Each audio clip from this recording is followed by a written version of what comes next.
the American tipping culture spirals out of control. By 2025, tipping norms soar from 15% to 30%, extending beyond restaurants to supermarkets, kiosks, and even self-checkout machines. It's imposed as compulsory spending disguised as voluntariness, turning service rewards into consumer coercion. In this issue, we show you the truth about Tipflation. Before the video starts, if you like us, please like, forward and follow our little blue Chinese life.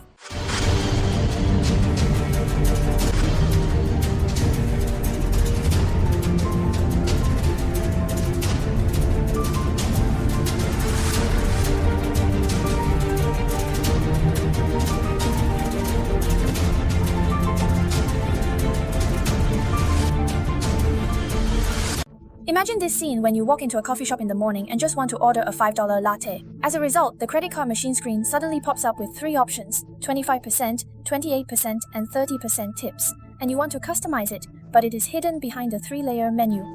It's not science fiction, it's American reality. Today in 2025, tipping culture is no longer a service reward, but a kind of almost compulsory consumption pressure. Some netizens even said that this was not a tip, but a blatant compulsory donation. 1. How does the tip displacement of 15% to 30% happen? In traditional cognition, tips are your feedback for good service, usually about 15%. However, in recent years, the proportion of tips has been rising steadily on multiple platforms, and some of them are as high as 28% or 30%, which has far exceeded the traditional standard. So how did he evolve to where he is today?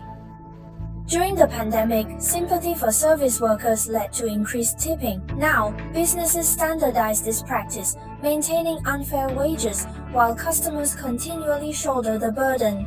The POS system encourages tips by placing high percentage buttons prominently, hiding zero or custom options, manipulating psychological perception. 3. Employer cost outsourcing. Many restaurants or retailers directly push labor costs to customers in order not to raise the selling price. In this way, you obviously only ordered sandwiches, but you have to pay an extra tip of $2 to $3, and even the bill quietly becomes expensive. Second, tipping is required everywhere, and even self-service machines don't let go of the applicable scenario of tipping is becoming more and more ridiculous. When you check out at the self-service checkout machine in the supermarket, you will see the tipping option. Go to the convenience store next to the gas station. The salesperson didn't speak, but the tipping suggestion popped up when paying. What's even more exaggerated is that some car wash kiosks, bakeries, and even power tool stores will also pop up tipping tips. This is known as Team Crib. Tips, which originally only appeared on occasions where services were needed, have now penetrated into every consumption link like a virus. Third, tipping fatigue is coming, and Americans don't want to give it anymore. Faced with this extreme reality of demanding fees everywhere, even Americans themselves have collapsed. Recently, a number of surveys showed that nearly 90% of consumers said that they have taken for take and are no longer willing to blindly tip.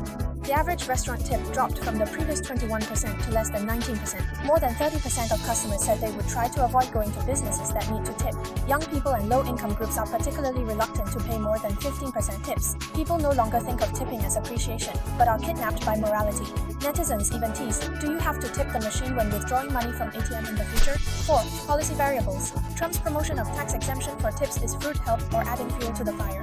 In May this year, Congress passed a bill called Non-Tax on Tips Act to support tax-free tips, which was originally intended to reduce the burden on service workers. But the problem is that this bill doesn't require businesses to raise their basic salary. That is to say, instead of reducing, tips may become a tool for employers to further avoid paying wages. Employees are still paid low hourly wages, but the boss continues to encourage customers to pay through policies.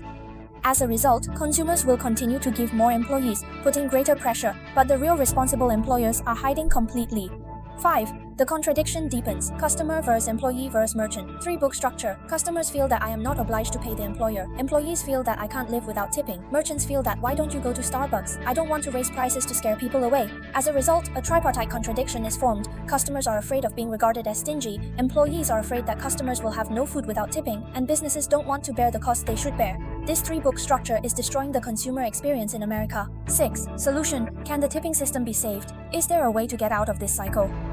1. Return to the original intention of service and redefine tips as high-quality service rewards rather than mandatory surcharges. 2. Compulsory labeling of service fees so that consumers can see the total price before the menu or placing an order and avoid sudden extra money at checkout.